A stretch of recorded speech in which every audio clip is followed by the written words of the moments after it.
இந்த கட்டத்தில் இருக்கக்கூடிய எழுத்துக்களை எல்லாம் பார்த்தா உங்களுக்கு என்ன தெரியுது? ஆனால் இது மிக முக்கியமான மிக மிக முக்கியமான முருகனினுடைய வேல் பந்தனம். அப்படின்னா என்ன அப்படின்னு கேட்குறவாளுக்கு, இது எப்படி படிக்கிறது எதுவுமே புரியலையே அப்படின்னு சொல்கிறவாளுக்காக அதை நான் படித்து காமிக்கிறேன்.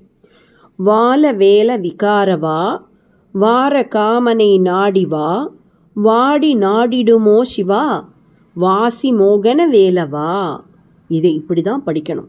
இந்த வேல் பந்தன மந்திரத்தை ஜபித்தால் எதிர்ப்புகள் நீங்கி முருகனினுடைய அருள் விரைவில் கிட்டும். சிதம்பரத்தில் சிவகங்கை குளக்கரை மண்டபத்தில் முருகனின் வேல் பந்தனம் எனும் தமிழ் மந்திர எழுத்துக்கள் கொண்ட மந்திர அமைப்பு வரையப்பட்டுள்ளது குறிப்பிடத்தக்கது.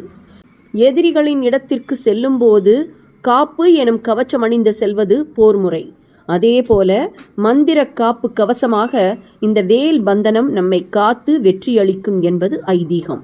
இதனுடைய பலன்கள் அப்படின்னு பார்த்தோமானா, வேலை வணங்குவதால காரிய தடைகள் விலகி திருமணம் கைகூடுங்கிறது எல்லாருக்கும் தெரியும். குழந்தை பேறு கிடைக்கும், கல்வியில் மேன்மை, மன பயம் நீங்கி வலிமை உண்டாகும், வியாபாரத்தில் லாபம், பில்லி சூனியம் நவகிரகங்களால் ஏற்படக்கூடிய தோஷங்கள் எல்லாம் விலகி சகல ஐஸ்வர்யங்களும் கிடைக்கும். மரண பயம் நீங்கி நீண்ட ஆயுள் பெறலாம். சொந்தமாய் வீடு மனை, நினைத்த காரியம் நினைத்தபடியே நிறைவேறும். கலைகளில் தேர்ச்சி, பாவங்கள் தீர்ந்து புண்ணியம் பெருகும். வெற்றிவேல் வீரவேல் என முழங்கும் இடத்தில் வேலின் ஆற்றலும் முருகனின் ஆசியும் அனைவருக்கும் கிடைக்க வாழ்த்துக்கள். அரிய பதிவுகளை உடனுக்குடன் தெரிந்து கொள்ள இணைந்திருங்கள் ஓம்கார் ஜோதியுடன்.